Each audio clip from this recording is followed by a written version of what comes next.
Hey, if you're about to have a career compensation conversation, listen up. I've got some good news for you. While we know these conversations are not going to be great, it's no secret companies are not going to be giving out the same types of raises and promotions or stock options that they have in the past. So we need to get creative on what we're asking our companies to do to support us and our teams while we continue to grow in our careers.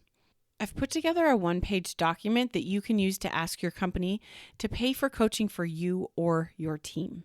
Getting a coach is the fastest way to feeling driven, confident, motivated, excited again about work. And your employer actually wants you to feel good because here's the thing: when you feel better, you're more productive and everyone wins. In this one-page document, I've included data to support why coaching is important. I've provided some things you can copy and paste to show how coaching directly aligns with your personal and team goals. And I've also included data indicating the results past clients have received and what the company can expect to get out of this investment. Oh, and I should also mention the cost. It's about what you pay for a coffee every day. So it's not a huge ask. Go to lindsaylymancoaching.com/expense or click the link in the show notes and download this one-page document and ask your manager to support you or your team in hiring a personal coach. Hey, I'm Lindsay Lyman. I worked almost 12 years at Amazon and saw so many brilliant and successful overachievers burn themselves out and leave their jobs because they're so stressed and anxious. But guess what? Having a successful career does not have to be at the expense of your mental sanity and personal time. There's an easier way, and I can show you how. Let's do this. Hey, y'all. Okay, about 6 months ago, when I was in Seattle visiting some friends, I made a trip to IKEA, which I have a love-hate relationship with. And I bought these two mirrors I wanted to hang above the nightstands in my bedroom. And they've been sitting, leaning against the wall for 6 months now. And I look at them multiple times a day as I come and go from my room. And I always just think subtly to myself, oh yeah, I'll do that later. Oh, maybe I'll do that tonight. Oh, I'll do it tomorrow. I always have good intentions and I just keep looking at them, but I don't actually hang them up. And again, I've been doing this for 6 months. So the other day I was like, okay, enough already.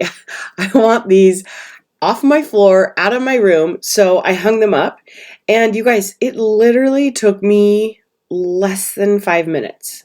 They're straight. They look great. I love them. It totally changed the look and feel of my room. In fact, my kids even noticed, which is saying something. But it was this 5-minute task I'd been putting off for over 6 months. Because I have so many of these little thought habits that are super simple and just kind of sneaky. They're just I'll do it later. I'll do it tomorrow. There's no rush. And there really isn't a rush. They're just mirrors. I would be just fine if they never got hung. Nothing terrible would happen. But what I want to talk about today is part 2 of habits that we talked about last week of what are some of these repeat little thought habits we have that are keeping us stuck from living the life we want to have. So remember, as I talked about in the episode before this, if you want to change your life, you need to change your habits. If you want to change your habits, you want to change your heart. And if you want to change your heart, you've got to change how you're thinking. So understanding these little thought habits is a key to changing your life.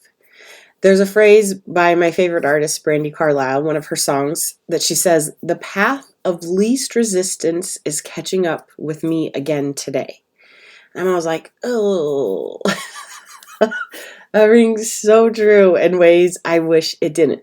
Again, looking at these mirrors, literally this 5-minute task I was putting off, I had been cognitively aware of and telling myself multiple times a day for 6 months. It was just so much brain chatter that was unnecessary.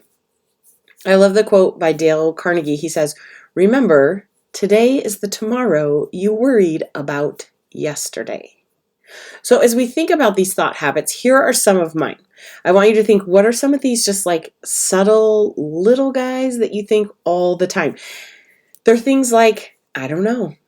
I don't want to. I'll do it tomorrow. My favorite one. I have so much to do.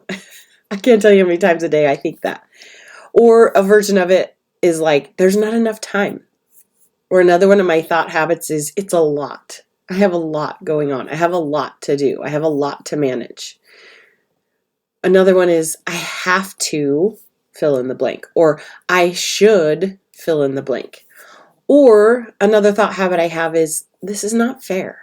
It's not fair. It shouldn't be this way. So again, these are like short, simple little thoughts that most of us think hundreds, if not thousands of times a day. The more we think them, they easily come and go from our brains. And there's also not a ton of emotion behind them. So it's very easy to think them and then just dismiss the thing and keep thinking them over and over and over again. But what happens is when you have a thought, the neurons in your brain connect. And the more times you think that thought, the more times those neurons connect and the stronger that connection comes. And it literally moves to a different part of your brain from that prefrontal cortex where you're purposely thinking, that like executive CEO part of your brain. And when you have thought these thoughts so many times, and they have a very strong neurological connection, they move back into that deeper subconscious reptilian part of your brain. So subconsciously, your brain is feeding you these little thought habits all day, and most of the time, we're not even aware of it. Your brain likes to keep thinking these thoughts because that connection is so strong in your brain, it doesn't require your brain to use as much energy to think it. So it just surfaces them up to you all the time. I don't know. I have so much to do. There's not enough time. I should do this. I should do this. I shouldn't have to do this. It's not fair. All day, every day, we are subconsciously thinking these thoughts. These are thought habits that are impacting our lives. If we want to change our thought habits, we need to become of what are the habits you have, and then we want to go make new thought habits on purpose. Okay, your brain is going to have these thoughts you've thought so many times that they do sit in that subconscious part of your brain, and we want that, but we want to put them in there on purpose and make sure they're ones that are helpful. When I'm trying to change a thought habit, I think of it as like, what's a new little thought habit baby I can make, right? Like you think of a little baby, they're really just kind of helpless. They need a lot of attention. You got to be super gentle and kind with them. I have no expectations of anything coming back to me from a baby, right? Like little babies, it's all about me just giving it tons of love and attention and affection and taking care of it, every whim and need that it has. It's the same thing when we're trying to create these like new thought habits. They're like little babies. We got to give them a lot of attention. We got to be kind. We got to have low expectations and practice thinking them over and over and over. So you want to decide on purpose what you want them to be. Okay, there's no right or wrong thought habit to have. You just want to make sure the ones you have are empowering and moving you forward and helping create the life you want, not keeping you stuck and justifying why you feel stressed and anxious and overwhelmed. So let me give you a couple examples what this might look like in real life. Let's say you're attending your weekly business review and there's 2 follow-up questions that were assigned to you. Now, when this would happen to me, my brain by default, because of the thought habits I have, goes into, I don't have time for this. This is such a waste of time. Answering this isn't going to change anything. So-and-so asked this question and it's really kind of pointless, but I have to chase it down, right? Like these are the thoughts that just naturally, very easily come to my brain because I have a habit of believing I'm behind and now I have to waste time because of something that was asked of me. So again, if I want to have that new thought habit, that little thought baby, I want to be aware, first of all, of what those thought habits are of I don't have time for this and this is a waste. And then I want to choose to practice thinking a new one on purpose. I want to build that neurological connection. The more times I think and believe this new thought, the stronger the connection will become. And the less I'm thinking that old thought habit, and that connection is going to get weaker. So in this example, maybe my new thought is, I don't have to, but I'm going to. When that's what I'm thinking, now I'm not going to spend as much time spinning and just being annoyed. I'm going to get to work. I'm going to answer the question. I'm not going to overcomplicate it. I'm not going to spend a ton of time on it, and I'm going to move on. So I'm not going to waste my time feeling sorry for myself and complaining about what's been asked of me to do, simply because I redirected my brain from one thought habit to a thought I want to become a habit of I don't have to, but I'm going to. I don't have to, but I'm going to. I don't have to, but I'm going to. And I want to practice telling myself that multiple times a day. Here's another example. Maybe you got some feedback from your manager that you're not ready for a promotion yet. Those thought habits are usually some form of negative thoughts of like, there's no winning, this is stupid, what's the matter, this is not what they told me, I hate this place, they don't understand what I'm doing, how are you supposed to make this work when your manager doesn't like you? Like all of these negative thought habits by default are going to come. It's okay to feel sad and disappointed if you thought you were ready for promotion and you're being told otherwise. Like that's a natural human response. I'm not saying we don't be sad and disappointed, but being sad and disappointed is very different than letting these thought habits consume your brain. That will just keep you stewing in it and trying to feel justified for being sad and disappointed, and in fact, just make it worse. Go be sad, go be disappointed, go be upset. But if you're stuck in these thought habit loops, it's almost like you've spilled something like sticky and nasty and gross that smells terrible and looks horrible all over the floor. And instead of like being grossed out and annoyed that you got to go clean it up, when you're believing these thought habits of like, there's no winning, this is so stupid, now it's like you're just playing in it and smearing it all around, and you're just making it worse for yourself.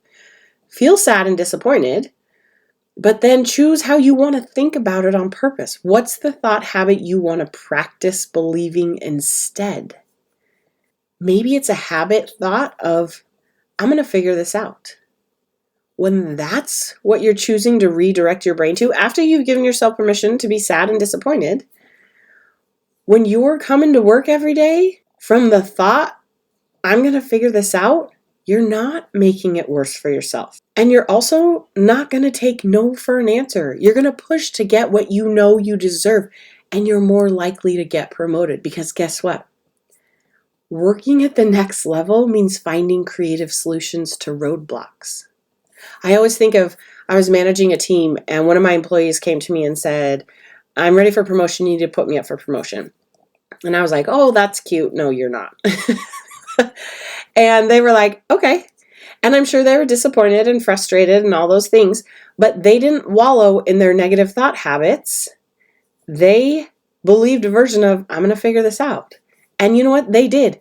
They went and they wrote a promotion document.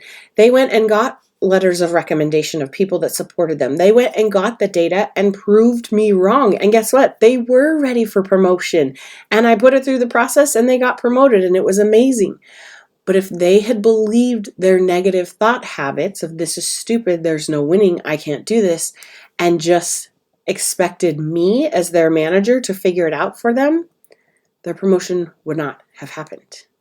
Choose the thoughts you want to make a habit on purpose. I'm going to figure this out. Such a great one. Email it to yourself, text it to yourself, put it as your phone background, put it on a sticky note on your mirror, like put it everywhere you can to practice thinking this thought hundreds of times a day. I'm going to figure this out. I'm going to figure this out. I'm going to figure this out, okay? Here's another example. Let's say that you get an email from your skip level manager who's freaking out and needs something from you by end of day, from some escalation from an executive there. Knowing that they need this by end of day means you're going to have to be working late. You're habitual thoughts are probably going to go down the lens of, this isn't fair. Why do we keep doing this? I don't have time for this. Again, I'm not saying those thoughts are wrong, but believing those thoughts initially is just going to keep you stuck. Another habit thought you could redirect your brain to is, I don't want to do this, but I'm choosing to still do it. When that's what you're choosing to believe, you're going to approach this project with less resentment and less stewing. So you're going to be able to focus, which means it's probably going to take you less time to do when you aren't emotionally resentful and frustrated. You're going to be able to give what you can to this skip level leader, but you're not going to overcomplicate it or overdo it.